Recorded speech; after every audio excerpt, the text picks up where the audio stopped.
Good morning, family. This is Ricky, and welcome to Hope for Today. I want to take us to 1 Chronicles, chapter 16, verse 11, that says this. This is David singing a song of praise to God because the ark has returned and he's placed it in the tent. And he says, verse 11, "Seek the Lord and his strength. Seek his presence continually." I'm going to read that again in our hearing. He says, "Seek the Lord and his strength. Seek his presence continually." And today I want to talk to you about the power of being proactive as opposed to reactive in your journey with the Lord. Too many times we come to God too late in the game. Too often in our lives, we come to God too late in the game. I know I'm guilty of having gone through a situation in my life, and if I can use the game metaphor, where I operate as the coach, operate as the quarterback, operate as the guy who calls the plays with all the playbook, and then when the game is not working, halftime comes, and I'm ready to throw my plans into the garbage, and I'm ready to go to the true head coach to see if he has a better plan. Can I get a witness?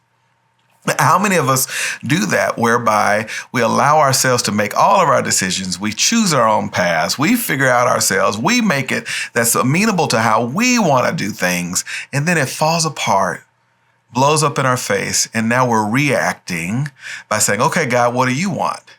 I've got these signs all over my office that say different things just to remind me of things that I need to be about. And here's one of them.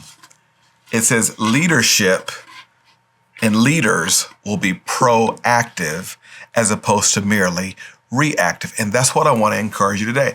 What does it mean to be proactive in your relationship with God, where you're going to God to ask what decision he wants?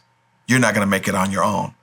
You're going to God to ask what major he wants you to major in before you pick it yourself. You're asking God, who do you want me to date? Who do you want me to marry? God, which job do you want me to consider? What business do you want me to found? You see what I'm going?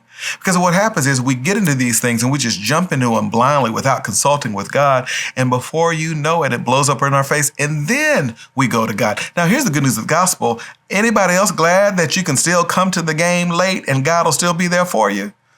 But how much pain and suffering would you eliminate if you went to God proactively instead of reactively? David says, seek the Lord and his strength, seek his presence continually. It's like the gal who dates the dude who's buff and hot and all the girls love him, and he's Jimmy, and everybody loves Jimmy because Jimmy's got big muscles and he's got all his teeth in his mouth.